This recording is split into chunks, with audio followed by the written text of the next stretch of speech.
So our series that we're on right now is Loving Parent. And while that may not be a familiar topic to you, that's okay. It is specific to ACA, which is my personal recovery program, Adult Child of Alcoholic and Dysfunctional Families. You do not have to come from an addicted family to qualify. And what I love about this program and why I incorporate it into our whole treatment model, regardless of what brings in a client. It supports the process that I don't have to be the problem and I don't have to shame me in order to improve my relationships based on my actions or behaviors. So a dynamic or a way that 12-step recovery does that repair process is through what ACA calls the loving parent. And that's a reparenting process where ultimately we give to ourselves what our parents didn't have to give to us. That is not about blame and fault. If it is, and that's the stage you're in, it's okay. No worries, do you. But if it's not the stage you're in or you don't like how that feels, it's because blame keeps us stuck. I was stuck in it for close to a decade. Loving parent and being able to recognize that my parents were ACAers too, and they didn't have access to this. It means that I don't have to live the rest of my life in deficit. It means that just because I didn't get it as a kid, I'm a pretty smart chick. So there's ways I can figure out how to do this. And the beautiful thing that recovery teaches us is that we heal in community and in connection. So things that I don't know how to do or I wasn't taught how to do, I'm able to get a lot of that in circles like this. So last week we talked about nurture and how the opposite of that is not being seen and heard, struggling with judgment. Most of the time it shows up as judging others when in fact we're judging ourselves. And being able to trust others with their own recovery, which is a big one for me. It wasn't until I became aware of my enabling and how I do that, that basically what I was saying is, I'm going to do this for you because I don't trust you to do it for you. And when I look at it that way, which is the truth telling part of it, it's like, oh, fuck, ouch. Yeah, I didn't mean it that way. So tonight, oh shit, I just screwed up something. Tonight, I wanted to continue on that series, but there is 4 major roles of a loving parent: nurture, guide, protect, and love. I want to offer, and there's some variations of that depending on what workbook you use or if there's semantics that switch for you, but those are the main 4 roles. And I want to talk tonight about protect. This one is deep for me. I think all of them are deep, but for right now, because of my personal work that I'm in, this one feels really deep. And when we talk about protect, what we know about that is it's very innate. It's very motherly, not just for humans, but for all mothers, creatures, animals. Protect is something that can be very obvious. As you guys know, most of you, I am a TikTok junkie at night. That's what helps me go to bed. And it's all these baby panda bears and falling all over the place. Because number 1, it makes me giggle, but number 2, it gets me out of my head and all the things I did for the day. But what comes up there a lot is like the mama bear in Yellowstone walking down the street with her baby cubs behind her. There are all these innate ways that we protect our babies. And unfortunately, for some of us that have done some emotional sobriety work or ACA work, there is some awareness around where protection was needed and either wasn't offered or there wasn't a presence. And so remember, when we talk about trauma, trauma is about an experience, is not about an event. And what that means is how one person experiences a situation, another person may have a completely different experience. That doesn't make it right or wrong. That is what makes it trauma. And when some of these traumas especially become patterns, meaning a lot of times abuse and neglect is a generational pattern, it just changes its shape or form. Some of those experiences continue to happen, and trauma doesn't always have to be what was done to me. It can also be maybe something that I never got. And a lot of my clients like when I describe it or define it that way, because it helps to color in what our culture considers trauma, which totally, yes, is the whole Jerry Springer thing. But it is also latchkey kids. It can also be forms of neglect where, yes, there is a physical body of my parent in the room, but there is absolutely no emotional availability or connection with that parent. When we think about protection, I think about that mama grizzly bear walking down Yellowstone with her two babies following behind, or that really cool picture of the lion where there's a lion cub and then the mama lion head is like right behind it. I get drawn to those type of pictures because I know in my backstory and my personal story, there were many times I needed protection and there was no one there to protect me. Or the people that I needed protecting from were also the people that were supposed to be protecting me. So this is an Amberism. Sometimes our trauma is the people that were supposed to love and protect me happen to also be the people that hurt me. And that can create a lot of confusion around relationship and especially emotional sobriety. Because how can two things be true at the same time? How can I love this person and be mad at this person at the same time? It gets really confusing, especially for us as little people. And so we learn a lot of these adaptations or accommodations to survive, like with any other diagnosis, because we're humans and we're literally built to survive. So just because I have these adaptations or these accommodations like codependency, it doesn't mean that it's healthy. And it doesn't mean that it's necessarily bad. What makes it bad is that it becomes a pattern. When, as a little girl, the form of protection that showed up the most for me was I protected mom from dad. I'd like to say that differently. I protected mom from dad's pathology. And so the protection that I learned was really backwards. It was really, I'm the little kid, but I can use how cute I am, how funny I am, and how sweet I am to divert dad's attention so that he leaves mom alone.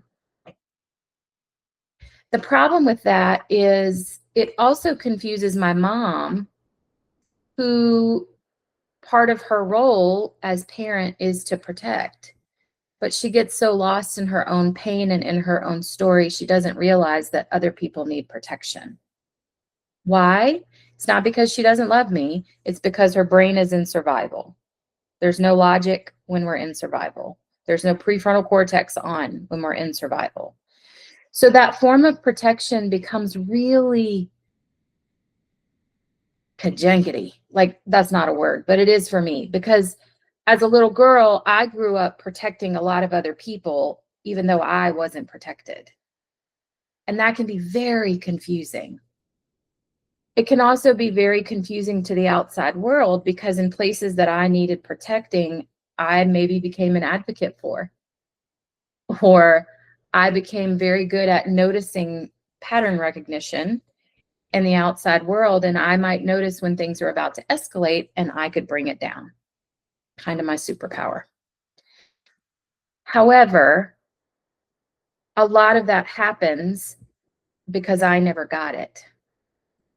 And so in Loving Parent and learning how to protect me, a part of my story and a part of how I become my own loving parent is I have to be able to realize and look and truth tell what my story is without the repair of what happened to me. Without me, it's not fact checking, but fact checking my own story. There was many violations that happened to my body over time that were never okay. And it wasn't as if it was totally unintentional that my mom wasn't protecting me. I'm not justifying and I'm not excusing.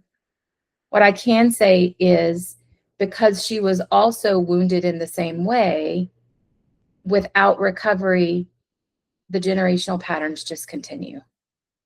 And we end up contributing to them or participating in them rather than stopping them. So learning how to become my own loving parent and learning what protection means for me is, well, it's really individual because all of us need protection in different ways. But my form of protection right now looks like when my body is exhausted and I'm overstimulated, I need to remove myself from the situation. My loving parent and protection right now looks like trying to create more capacity because I have an 8-year-old and a 10-year-old, and both of them have more needs than I knew that they were going to have. So if I'm not protecting me and holding something for the end of the night, I don't have anything to offer them. So looking at protection as, yes, it keeps me from getting hurt, but it's also, it's not reactive. Like if something happens in the moment, it is absolutely me being able to say no and stop. It is absolutely a part of that. And that's reactive. It is that, but it's also, how do I prevent any of those things that create discomfort for me? I can't tell the future. I don't know what's going to happen, unfortunately. But it is this place of, I'm not going to put myself in situations where that is a common outcome, or I'm not going to keep spinning my wheels. And I did this on Monday and Tuesday. I'm owning it for ownership. And I did 2 11-hour days back to back. I had no capacity on Wednesday whatsoever. A form of protection is also me saying to me, we can't do that again. That is not okay. Because when I don't have capacity and I can't show up for the things that I want to do, I don't need to be afraid of other people. I need to be afraid of my own pathology because I can beat me up way better than anybody else can beat me up.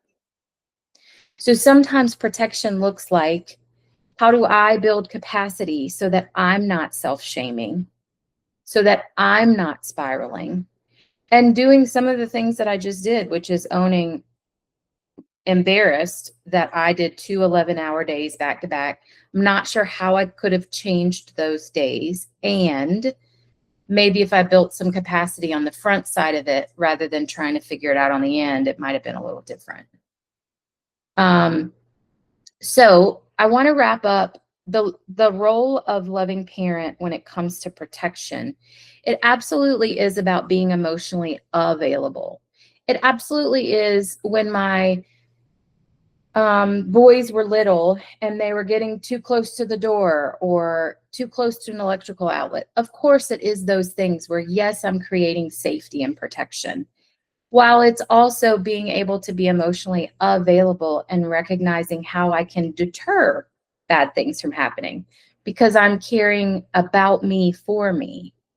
And when I'm able to do that, I'm able to do that so much better for my littles. So when you think about loving parent and you think about protection, it is all the obvious things. My 8-year-old is literally calling me from his room right now. His dad's up there. It's okay. He's probably calling to tell on his dad. Being able to make sure that I'm also not needing to protect myself from me, how I can weaponize things against myself, how my pathology can show up. And yeah, just seeing how this shows up for you guys and what experience, strength, or hope you might want to add to it.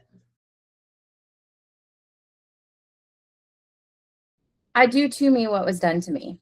It's an Amberism. It doesn't go with any specific program, but it is a part of how I had to color myself in and do exactly what we do in this meeting.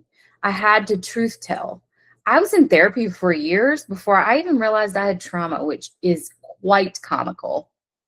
And I know that I'm not alone in that because we have to live in a lot of denial to survive. So I do to me what was done to me became a powerful tool in how to live my life in presence, meaning I don't want to go backwards. I can't do anything about that. And Lord knows the anxiety tries to pull me forward, but how do I just stay right here? Part of that kept happening because I had to acknowledge my truth. I had to acknowledge and speak into truth and awareness what my story was. Because without recognizing my story and speaking truth, and what I mean by that is, yeah, I did try the whole talking to mom, talking to dad before he died, and none of that went well. I needed to tell me the truth. My relationship with me was becoming aware of who I am and how the fuck I got here. And when I did that, it was felt quite miraculous that I was still here, and I'm very grateful for that. And I want to put that into words because especially if you identify with complex PTSD, suicidality and leaving or relieving pain, it sounds really scary to hear, and it is doing to me what was done to me. Because having emotionally unavailable parents, how do I check out with permanence? It's dissociation to the nth degree, right? And so while it sounds really scary to say out loud, especially if our kids start using terms or words like that, number one, it is another generational pattern. But number two, it is the way to do to me what was done to me. Because what we're really looking for as humans is we don't want to be in fucking pain anymore. And that's exactly what numbing and medicating supports us with. No, I'm not saying that it's okay to numb and medicate. But what I am saying is when I'm not offered the tools, when I didn't get to witness emotional regulation or emotional availability, it doesn't matter how cognitively intelligent I am as a 45-year-old woman. That is not cognitive intelligence. That is body intelligence. That is my biological technology. And I didn't have it. All I saw was drink it away, smoke it away, please it away. So once we get past judging and all the stigma associated with numbing and medicating, what's underneath that is this trauma that no one paid attention to. No one in my family of origin saw, acknowledged. I'm an adult and they still don't. And I'm in a place today where I don't need them to. It doesn't matter if they do or they don't, because I'm never going to get from them what I needed then. But I can get it from me. Once I acknowledge my truth, I can recognize how freaking confusing it is to keep me safe, considering my needs. They're not always going to make sense to other people. And I am a trauma survivor. And sometimes I am standing in the middle of fucking Walmart and my body starts reacting. I don't know why. Doesn't matter why. My body is just telling me we're not okay and I need you to make us okay. So You heard me say earlier, I have to remove myself from the stimuli because my body can get triggered for no reason. And sometimes that's because we have that implicit trauma, which is pre-verbal, which is generational, which is before I have a language center. And sometimes it's this explicit trauma. And even when we heal it, part of the reason we use recovery in 12-step meetings is because I healed that layer, but oh boy, I get to do the layer below it. I say that sarcastically because I have 20 years and boy, am I working on it. So being able to look at how do I not do what was done to me? The tool that I want to offer you guys is the work. It is how do I become more emotionally available? And please hear me say, I'm not ping-ponging from being emotionally unavailable to being emotionally available. No fucking person on the planet can be conscious and available all the time. That is not the goal. Much like it is not the goal to never numb and medicate. None of that is realistic. Somewhere in the center, what makes it okay is number one, I don't hurt me. And number two, I don't hurt anyone else. But notice I'm number one. So if I'm watching my TikTok baby panda bears for 45 minutes at night before I go to bed, am I numbing and medicating? Fuck yeah, because I got a lot of shit going on up here. That because of my DNA and because of my backstory, it does not turn off like a light switch. I have to support it. I have to sandwich it with a distraction. Because if you think about little kids, how do we help them feel better sometimes? You get a lollipop at the end of the pediatrician office.